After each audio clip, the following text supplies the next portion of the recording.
한 주간 우리 청년들과 함께 필리핀 선교를 잘 다녀왔습니다. 우리 청년들이 갈 때는 어떻게 해야 될지, 또 가서 또 뭘 해야 될지, 또 하면은 어떻게 될지, 또 아이들이 어떤 반응을 보일지 많이 또 궁금해하고 또 걱정도 많이 했는데, 가보니 아이들이 정말 순수하고 너무나 또 우리 청년들을 너무나 좋아해 주는 그런 모습을 우리가 또 느꼈습니다. 그런데 그 모든 것들이 또 하나님 안에서 또 주님 안에서 크리스찬으로서 서로 사랑해주고 또 보듬어주는 또 그런 모습이었습니다. 필리핀은 이제 70%가 카톨릭 나라입니다. 스페인 점령으로 인해 카톨릭 국가가 된 것이죠. 이슬람도 한때 필리핀을 점령했는데 나중에 스페인이 이슬람을 또 몰아내고 또 일본, 미국 이렇게 점령을 해서 이제 필리핀은 카톨릭 국가가 됐습니다. 여전히 한 8% 정도는 이슬람이 있습니다. 이슬람끼리 이제 필리핀에서 한쪽에 이렇게 좀 그곳에서만 살도록 그리고 못 나오도록 좀 그렇게 좀 어찌 보면 가둬놓은 상태이기 때문에 이슬람이 많은 영향을 미치지는 못한다고 합니다. 그리고 이제 개신교가 한 10%, 그리고 이단도 정말 많습니다. 우리나라에 있는 이단들은 다 있더라고요. JMS나 신천지나 여화정인이나 이단들이 참 많습니다. 그리고 이제 개신교는 약 10% 정도 그렇게 되는데, 그래서 아이들에 가서 이제 서로 우리 청년들이 페이스 페인팅도 해주고 풍선도 만들어주고 팝콘도 튀겨주고 여러 가지 같이 놀아주기도 하고, 그런데 아이들이 너무나 잘 따르고 잠깐이었지만 사역이 한 4시간, 5시간 정도 잠깐이었는데 갈 때 얼마나 아쉬워하는지 와서 막 안아주더라고요. 우리 청년들을 와서 막 안아달라 하고 막 안아주고 이렇게 떠나기 싫어가지고 보내기 싫어하는 그런 모습들을 보면서 우리 청년들이 걱정했던 그 모든 것들이 또 다 사라지고 선교 현장에 가서 그것이 어떤 곳인지 좀 잘 보고 아마 우리 청년들도 느끼는 게 참 많았을 겁니다. 그래서 우리가 선교를 하고 또 기도도 하고 또 선교 헌금도 보내지만 제가 느낀 거는 가보지 않으면 어떤 일을 선교사님이 하고 있는지 알 수가 없습니다. 막연하게는 알죠. 사랑의 쌀을 나누고 아이들을 케어한다. 그런 정도로 알았는데 직접 가보니 참 선교사님이 대단한 일을 하고 계시다라는 것을 직접 느꼈습니다. 그래서 필리핀은 1년에 약 800명 정도의 한센 환자들이 새로 생깁니다.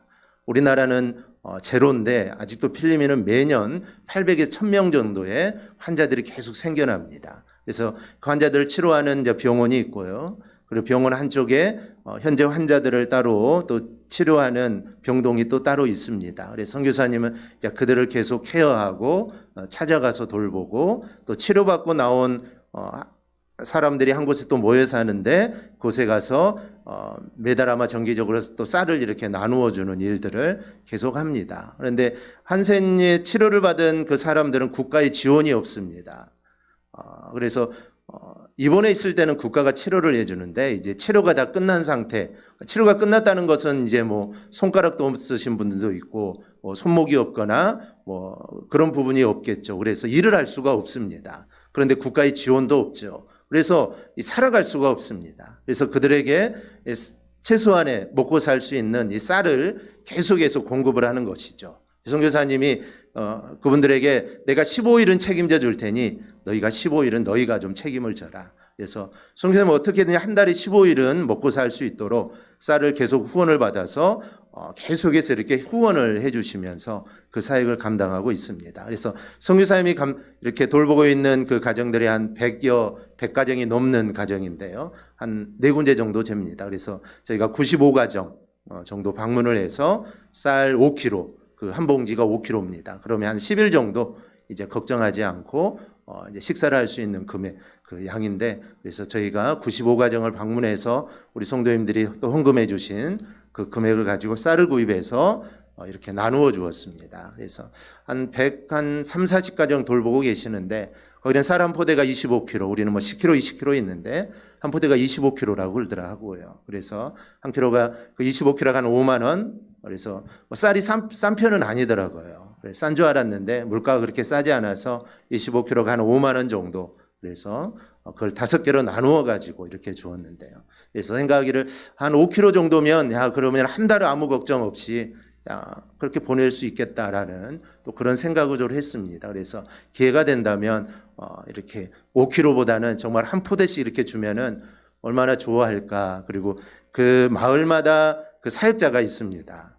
그러니까 사역자도 그 이제 마을에 사는 사람이더라고요. 그래서 본인도 한센에 걸렸다가 이제 나음을 받은 그 한 분이 그 사역자가 그 마을에 있습니다. 그래서 그분이 거기를 관리하고 쌀을 나눌 때 이제 저희는 그냥 이제 쌀만 나누고 왔는데 그분들은 쌀을 나누어 주고 찬송하고 기도도 하고 또 그 안에 성경 공부 모임이 있어서 그분이 또 성경 공부를 인도하고 그래서 그 마을은 이제 거의 크리스찬입니다. 아이들한테 물어보니 크리스찬이라고 하더라고요. 우리 선교사님이 계속 돌보기 때문에 그 마을에 있는 그분들은 이제 거의 대부분 크리스찬. 우리 선교사님 계속해서 그 일을 하고 계시더라고요. 우리 선교사님이 또 세운 교회가 약 21권 정도 됩니다. 그래서 제가 방문한 교회는 이제 그 21곳 중에 2군데 좀 와달락을 원했던 교회 2군데를 저희가 방문한 겁니다. 그래서 한 곳은 가정교회, 작은 교회, 그냥 창고입니다. 뭐 교회라고 할 것도 없죠. 그냥 뭐 창고보다도 더 허술한 한 7평 정도 되는.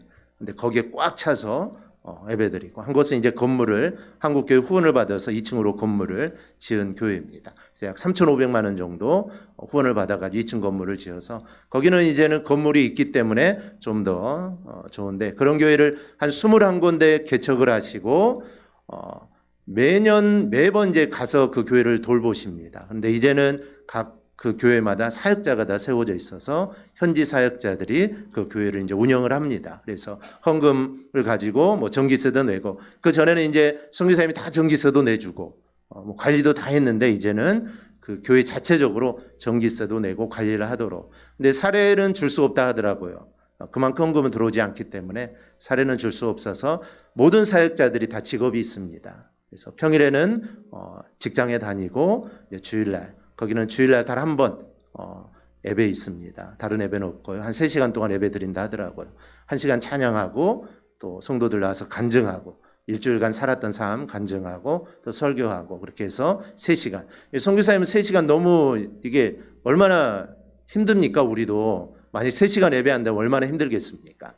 그런데 그 필리핀 사람들은 3시간 전혀 개의치 않는다고 하더라고요. 그래서 에어컨도 없는데 선풍기 몇 대 틀어놓고 그 찜통에서 3시간 동안 막 열정적으로 찬양하고 우리가 가정교회를 갔는데 그 교회에서 정말 그 청년들이죠. 한 16, 7, 8 그 아이들이 나와서 막 찬양을 하는데 이게 얼마나 뜨거운지 모릅니다. 우리나라 청년들 저로 가랍니다. 정말 얼마나 뜨겁게 찬양하고 정말 진심으로 그 찬양하는 모습에 그 진심이 정말 하나님을 사랑하는 그 마음이 그 아이들에게 담겨져 있더라고요. 그래서 선교 현장에 가니까 선교사님 어떤 일을 하고 참 대단한 일을 하고 계시구나라는 것을 저도 좀 느꼈고 우리 청년들도 좀 느끼는 그런 선교였습니다. 그래서 우리 청년들이 이번 선교에 품었던 그 마음들을 정말 가슴에 품고 일평생 또 살아가고 그런 모습들이 도전이 되어서 또 하나님께 더욱더 담대하게 나아갈 수 있는 우리 청년들이 되도록 우리가 늘 기도해 주시기 바랍니다. 현장을 보면서 정말 늘 감사했습니다. 우리 청년들도 그랬을 텐데 모든 것들이 참 너무나도 열악하지만 너무나도 밝고 그런 모습을 보면서 참 감사하다. 우리가 한국에 사는 게 너무나 감사하다라는 그런 생각들을 우리가 갖게 되었습니다. 그래서 청년들을 위해서 그리고 우리 김영균 선교사님뿐만 아니라 우리가 후원하는 또 선교사들을 위해서 우리 늘 기도해 주시기를 바랍니다. 오늘 말씀의 제목은 늘 하나님께 감사하자입니다. 우리 모두를 하나님께 감사하며 우리가 살아가기를 바랍니다. 즉 어떠한 상황 속에서도 늘 감사하며 우리는 살아야 합니다. 이 데살로니가전서 5장 16절에서 18절은 항상 기뻐하라, 또 쉬지 말고 기도하라, 범사에 감사하라인데 이게 바로 우리를 향하신 하나님의 뜻이다라고 말을 합니다. 여러분, 하나님의 뜻은 우리가 어렵다고 생각하는데 여러분 절대로 그렇지 않습니다. 하나님의 뜻은 어려운 게 아니라 우리가 항상 기뻐하고 쉬지 말고 기도하고 언제나 늘 감사하며 사는 것이 여러분 이게 하나님의 바로 뜻입니다. 그런데 핵심 포인트 두 개가 있습니다. 하나는 동사하고 하나는 부사인데요. 동사는 무엇을 하라는 명령이고 부사는 그 동사의 상황을 꾸며주는 겁니다. 그래서 기뻐하되 항상이라는 것이고 기도하되 쉬지 말고 그리고 오늘 주제가 되는 감사하되 즉 범사에 즉 모든 일에라는 뜻입니다.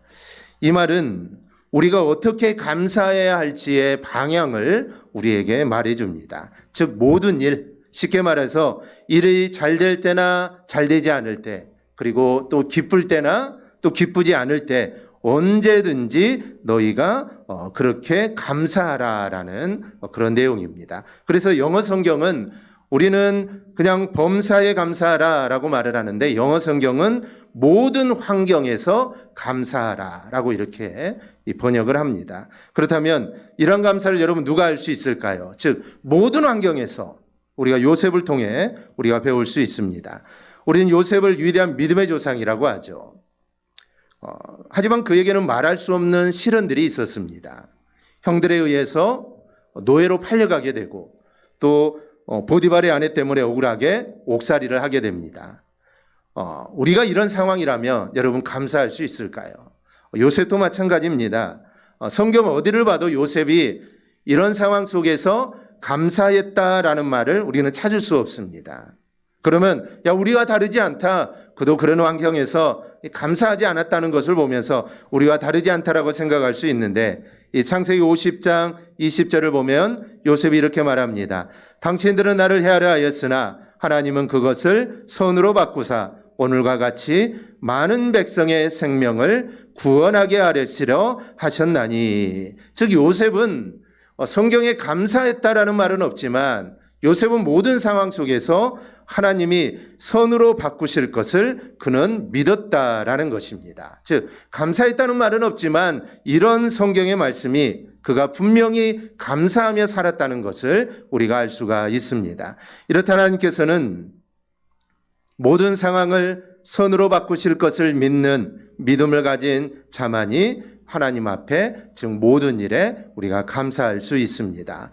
그 이유는 하나님의 선하신 섭리를 인정하는 믿음이 그 가운데 있기 때문입니다. 그래서 하나님이 나를 어떻게 인도하시든 나를 어떻게 이끌어 가시든 만약에 하나님이 나를 정말 구렁텅이와 같은 정말 그런 곳으로 나를 이끌어 가신다고 해도 분명히 하나님의 선하신 뜻이 있다라는 확신이 있으면 그 상황 속에서도 감사할 수 있습니다. 왜냐하면 그 상황은 반드시 선하게 바뀔 것이기 때문입니다.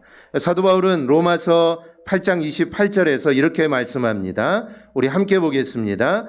우리가 알거니와 하나님을 사랑하는 자, 곧 그의 뜻대로 부르심을 입은 자들에게는 모든 것이 합력하여 선을 이루느니라. 아멘. 즉 하나님은 모든 일에 있어서 선을 이루시고 넉넉히 이기림을 주시는 분이다라는 말씀입니다.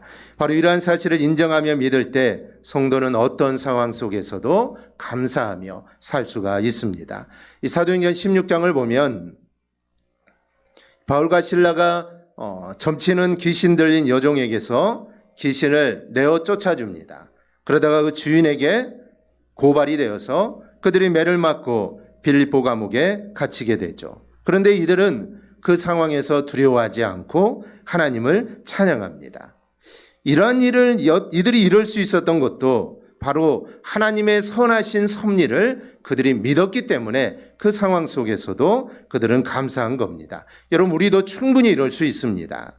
우리도 어떤 상황 속에서도 우리가 감사하며 우리는 살 수가 있습니다. 그렇게 살 수 있는 비결은 범사의 나를 향한 하나님의 선하신 섭리를 우리가 인정할 때 우리도 감사하며 살 수가 있습니다. 이 신학자 이 호그만 바이는 그의 마음에 하나님의 뜻에 아멘하는 자는 역시 할렐루야를 외칠 수 있다라고 말을 합니다. 즉 하나님 말씀에 우리가 아멘 그 말씀이 그 말씀대로 이루어질 것을 내가 믿고 아멘하는 자는 할렐루야를 외칠 수 있게 됩니다. 즉, 그 말씀대로 하나님이 역사해 주기 때문에 아멘 아멘 할 때는 그 일들이 나에게 이루어질 것을 믿지만 현재는 이루어진 게 아닙니다. 그런데 이루어질 거라는 확신을 가지고 아멘 한다면 나중에 우리는 할렐루야, 하나님이 역사하셨음을 우리는 고백할 수 있게 된다라는 것이죠.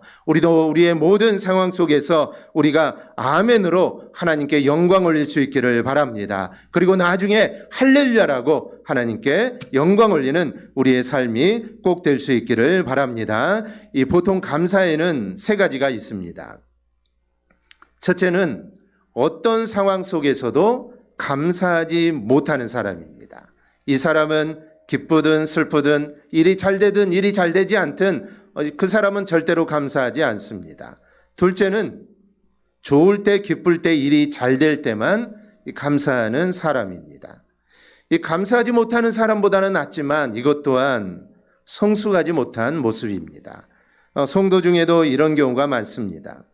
무언가 잘 되면 신앙생활도 자신감 넘치게 합니다. 감사헌금도 하죠. 그런데 하던 일이 어려움에 빠지면 그걸 해결하려고 온갖 거기에 모든 것을 쏟아붓고 예배도 하지 못하고 감사도 하지 못합니다. 이런 모습은 성숙하지 못하기 때문이죠. 셋째는 이와 반대되는 경우입니다. 힘들고 어려울 때만 교회에 나와 하나님을 찾고 힘든 게 지나가면 언제 그랬냐나 듯이 세상으로 빠져드는 경우입니다. 이 경우가 제법 많습니다. 어려울 때는 하나님을 간절하게 찾죠. 그런데 하나님께서 그 문제들을 다 해결해 주시면 언제 그랬냐는 듯이 세상으로 나가버립니다. 이것 또한 성숙하지 못한 신앙이기 때문입니다. 우리는 이 셋 중에 어떤 경우에 우리가 해당이 됩니까? 우리는 절대로 이 셋 중에 우리는 해당되어서는 안 됩니다. 왜냐하면 오늘 성경은 범사에 감사하라. 범사는 언제나이기 때문입니다. 언제나 우리는 모든 것에 우리가 감사하며 우리가 살아갈 수 있기를 바랍니다. 그래서 오늘 본문에서 그 이유와 방법을 우리가 함께 좀 생각해 보려고 합니다. 첫째는 우리는 늘 하나님께 감사해야 될 이유가 있습니다. 1절에서 시인은 주께 전심으로 감사한다라고 말을 합니다. 그 이유가 2절입니다. 주의 인자하심과 성실하심으로 말미암아 감사한다라는 것이죠. 여기서 인자하심이라는 말은 한마디로 사랑을 의미합니다. 하나님께서 우리를 사랑하시기에, 즉 하나님이 나를 사랑하시기에 우리는 감사한다라는 의미입니다. 하나님의 사랑이라는 것은 모든 것의 근원이 됩니다. 우리가 하나님의 자녀가 된 것은 그 원인은 나에게 있지 않습니다. 내가 무언가 잘해서 구원받은 게 아니죠. 오직 하나님의 사랑 때문입니다. 그 하나님의 사랑이 있었기 때문에 우리가 구원받은 것이죠. 그래서 우리는 감사하다라는 것입니다. 로마서에서 사도 바울은 이렇게 말합니다. 자기 아들을 아끼지 아니하시고 우리 모든 사람을 위하여 내주신 이가 어찌 그 아들과 함께 모든 것을 우리에게 주시지 아니하겠느냐. 즉 하나님이 아들까지 주셨다면 다른 것은 말할 필요도 없다라는 것이죠. 이것이 바로 하나님의 사랑입니다. 아마 이미 우리를 위하여 우리를 사랑하시기에 아들까지 주신 분입니다. 그러니 우리에게 모든 것을 주겠다라는 것이죠. 여기에서 모든이라는 말은 만물을 가리킵니다. 하나님 우리에게 구원에 필요한 모든 것을 은혜로 주셨고 또한 그리스도를 통하여 하늘의 풍성한 은혜를 우리에게 또 베푸십니다. 그리고 우리가 이 땅을 살아가면서 우리가 정말 행복하게 살아가야 될 텐데 그 행복에 필요한 모든 것들도 하나님은 우리에게 다 은혜로 베풀어 주십니다. 그러니 우리들은 내가 이 세상을 어떻게 살아가야 할지 우리는 염려하거나 우리는 근심해서는 안 됩니다. 나에게 필요한 것이 있다면 우리는 하나님께 간구하면 됩니다. 그러면 하나님이 주신다는 것이죠. 이거는 주님이 약속하신 말씀입니다. 요한복음 15장을 보면 너희가 내 안에 거하고 내 말이 너희 안에 거하면 무엇이든지 원하는 대로 구하라 그리하면 이루리라. 즉 우리에게 필요한 것이 있다면 하나님은 구하라는 겁니다. 그러면 내가 너희에게 주겠다는 것이죠. 그러니 우리에게 어려움이 있거나 우리에게 환난이 있을 때 우리는 걱정할 것이 아니라 하나님께 구하면 됩니다. 하나님께 구하면 하나님은 분명히 주십니다. 주시는 이유는 우리를 사랑하시기 때문이죠. 그렇기 때문에 우리는 하나님께 감사해야 한다라는 것이죠. 뿐만 아니라 하나님의 사랑으로 시작된 일이기에 어떤 어려움 속에서도 우리를 절대로 하나님은 버리지 않습니다. 그 인자하심, 그 하나님의 사랑으로 우리는 하나님께 감사하는 겁니다. 그러니 이게 얼마나 이 감동적입니까? 하나님이 우리를 정말 사랑한다는 그 사랑을 우리가 느낀다면 우리의 마음이 얼마나 감동이 되겠습니까? 정말 나는 보잘것없고 나는 정말 아무것도 아닌데 이런 나를 하나님이 아들까지 주시고 내가 필요한 모든 것을 나에게 부어주시니 이 하나님의 사랑이 얼마나 감동적입니까? 그런데 그 다음에 나오는 말이 어찌 보면은 더 감동적인 말입니다. 하나님의 성실하심이다 라고 말을 합니다. 우리는 하나님의 사랑을 잘 압니다. 하나님이 나를 얼마나 사랑하고 계시는지 우리는 잘 알죠. 아들까지 내어주셨으니 무슨 말을 더 하겠습니까? 그런데 만약에 그 하나님의 사랑이 들쭉날쭉한다면 여러분 어떻겠습니까? 하나님이 기분이 좋을 때는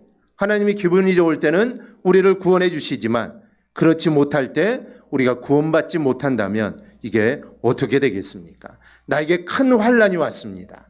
하나님이 나를 늘 지켜주시고 함께 하신다고 하는데 만약에 나에게 커다란 시련이 올 때 하나님이 나를 지켜주시지 않는다면 그 사랑은 나에게 여러분 아무런 의미가 없습니다.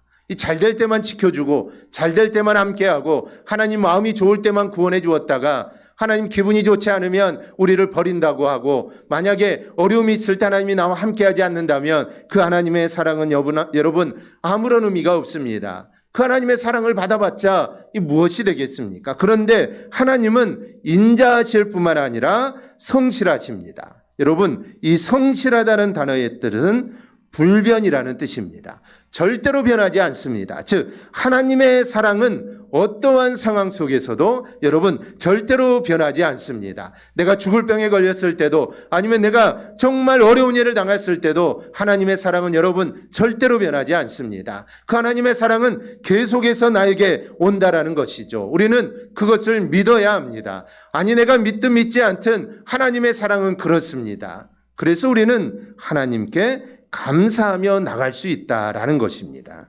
그러므로 우리 모두 늘 감사하며 우리가 살아갈 수 있기를 바랍니다. 하나님께 감사할 수 있는 두 번째는 하나님은 우리에게 말씀을 주시기 때문입니다.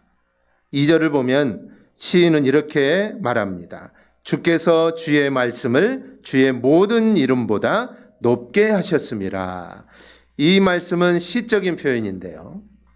주의 말씀이 주의 이름보다 높다라는 것은 주의 이름과 주의 말씀을 비교하는 게 아닙니다.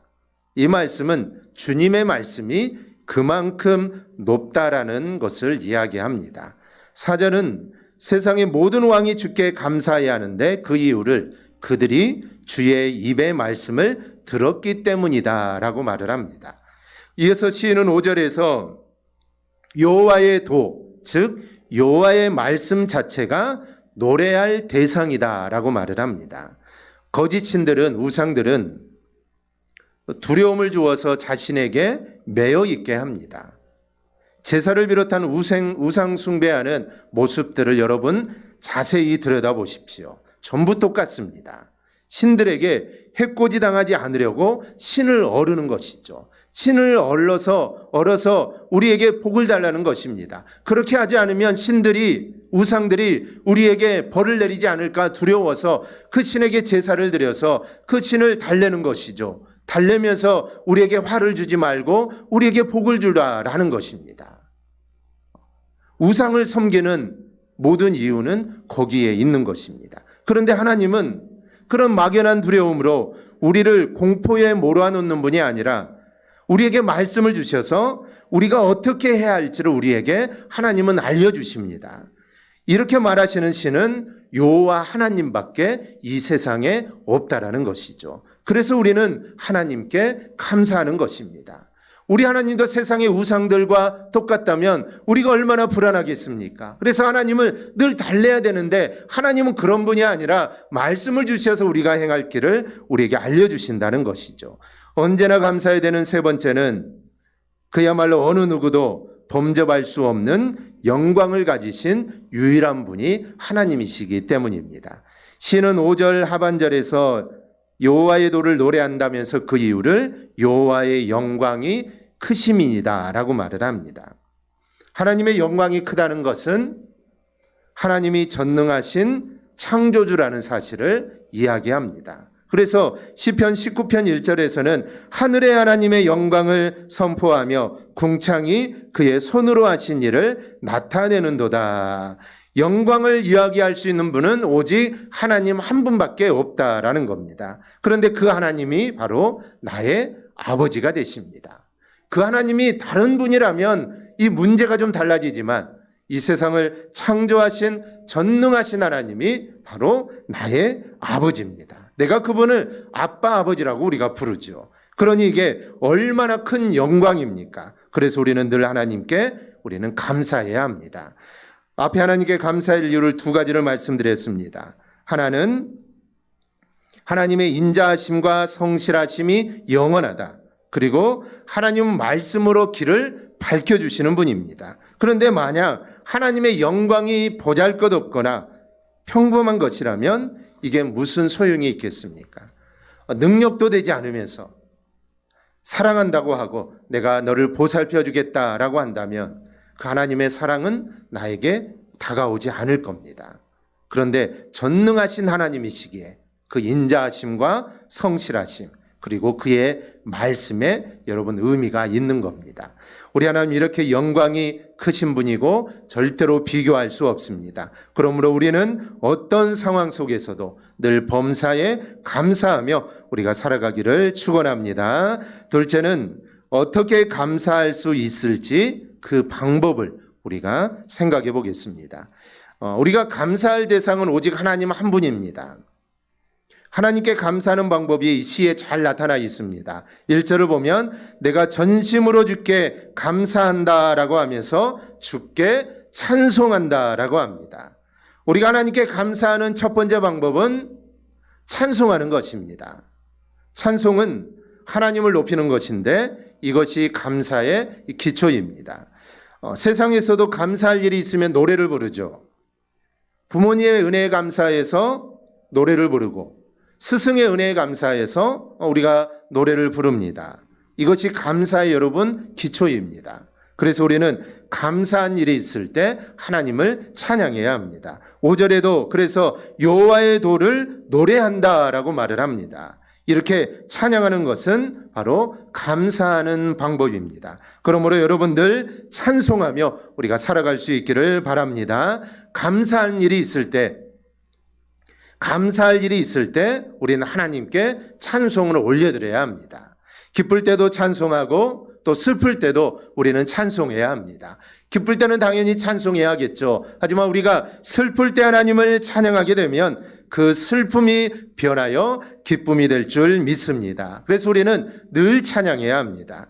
두 번째는 예배하는 겁니다. 2절을 보면 내가 주의 성전을 향하여 예배하며 주의 이름에 감사한다라고 말을 합니다. 예배의 가장 중요한 요소 중 하나는 하나님께 감사를 드리는 겁니다. 그래서 우리 예배는 나를 구원해 주신 하나님의 은혜에 우리는 감사하며 드려야 합니다. 이 감사가 빠진 예배는 온전한 예배가 될 수가 없습니다. 셋째는 간구하는 것입니다.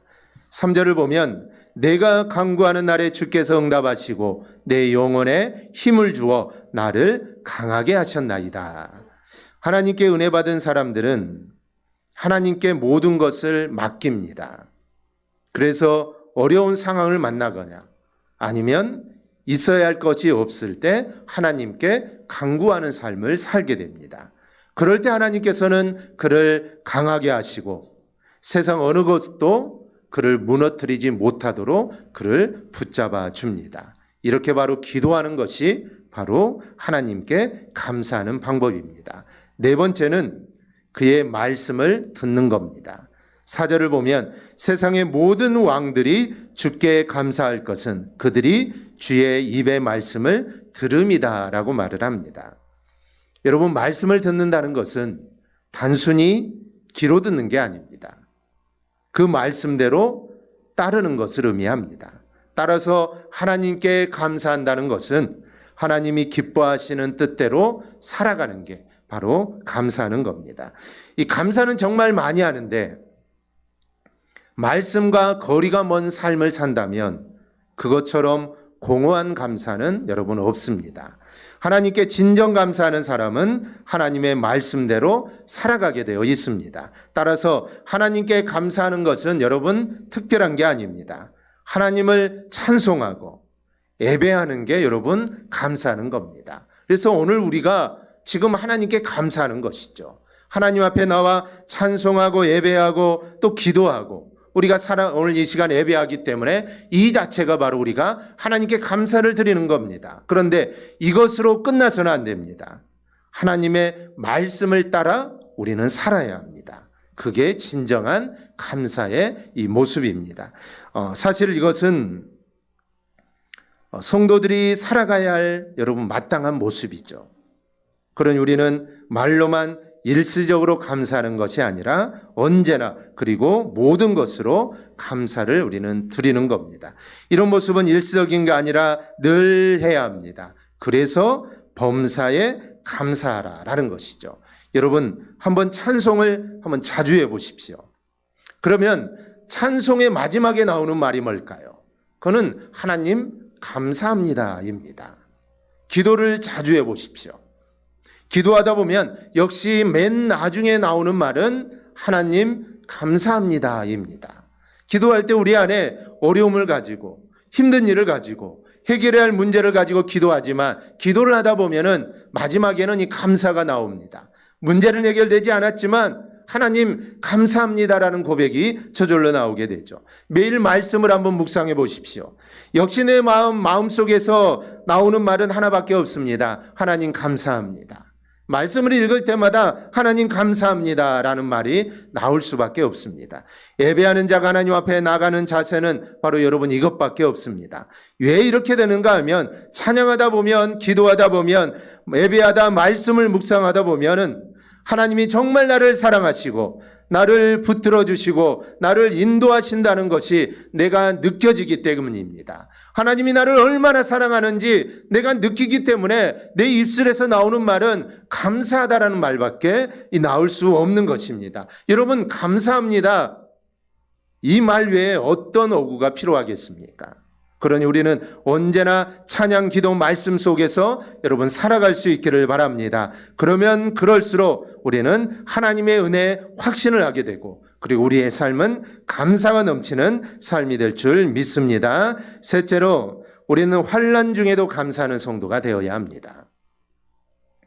언제나 감사하라 하는 삶을 살면 환난이 오더라도 여러분 감사가 사라지지 않습니다. 오히려 환난이 오면은 더욱더 감사를 하게 되죠. 우리가 여호와 하나님께 감사할수록 깨닫게 되는 것은 하나님은 어디에나 계시다는 겁니다. 하나님이 지극히 높은 영광 가운데 계신다고 해서 우리와 멀리 떨어져 계신 하늘에만 계신 분이 절대로 아닙니다. 6절을 보면 여호와께서는 높이 계셔도 낮은 나를 굽어 살피시며 멀리서도 교만한 자를 아심이니이다. 주님은 정말 높은 분이지만 가장 낮은 우리와 함께 하십니다. 그래서 시인은 7절에서 이렇게 이야기합니다. 우리 한 목소리로 함께 보겠습니다. 내가 환난 중에 다닐지라도 주께서 나를 살아나게 하시고 주의 손을 펴사 내 원수들의 분노를 막으시며 주의 오른손이 나를 구원하시리이다. 아멘. 우리가 하나님을 찬양하고 감사하는 것은 하나님이 가장 낮은 나와 함께 하시기 때문입니다. 세상으로 볼 때는 아무것도 아닙니다. 가진 것도 없고 우리가 내세울 것도 없죠. 뿐만 아니라 방패막이 되어줄 그 무엇도 없습니다. 그런데 하나님이 이런 세상에 살아가는 하나님의 자녀들에게 버팀목이 되어주신다는 겁니다. 하나님께 감사하는 성도들과 항상 함께 하십니다. 그래서 어떤 어려움에도 넘어지지 않게 하시고 당신의 자녀답게 서게 하십니다. 저는 늘 하나님께 감사해야 한다라는 말씀을 우리가 생각할 때마다 이 성도의 견인에 대해서 생각해 봅니다. 성도의 견인이라는 말은 성도가 어떤 어려움에 부닥치더라도 끝내 인내하여 하나님의 구원에 이르는 것을 의미합니다. 쉽게 말하면 자동차가 고장이 났을 때 그 자동차는 움직일 수가 없죠.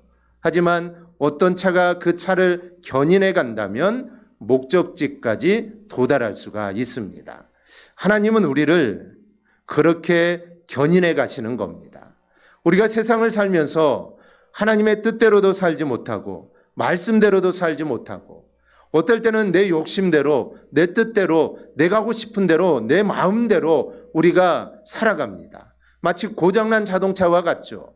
하나님이 원하시는 모습대로 살아가지 못합니다. 그런데 하나님은 그런 날을 포기하지 않으시고 그런 날을 하나님의 힘으로 이끌어서 우리를 견인해 가시는 것이죠. 그래서 견인해 가서 마침내 목적지, 즉 구원에 이르는 그 목적지까지 우리를 끌고 이끌어 가신다는 겁니다. 그러니 여러분, 이게 얼마나 감사한 일입니까? 그대로 내버려 둔다면 우리는 지옥불에 들어가서 영원한 지옥에 가게 될 텐데 하나님은 포기하지 않고 그런 나를 이끌어서 구원에 이르도록 끝까지 붙잡아 주시고 인도해 주신다라는 것이죠. 그래서 결국에는 승리하는 자로 우리를 서게 하신다는 겁니다.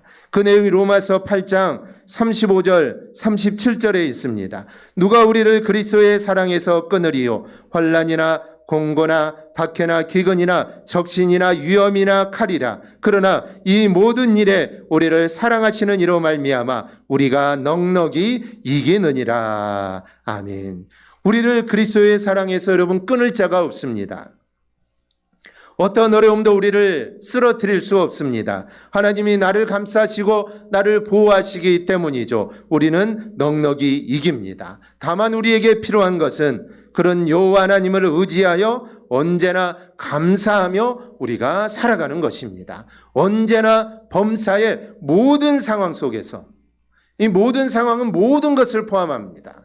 어떠한 상황에 놓이더라도 우리는 감사하며 우리는 나아가야 합니다. 이 사실을 우리가 절대로 잊지 말아야 합니다. 우리가 범사의 모든 상황 속에서 늘 감사하며 살아간다면 하나님의 은혜가 우리 안에 늘 임하게 됩니다. 이 사실을 잊지 말고 우리가 늘 감사하며 살아가는 우리 성도들이 되기를 주님의 이름으로 축원합니다. 아멘. 기도하겠습니다.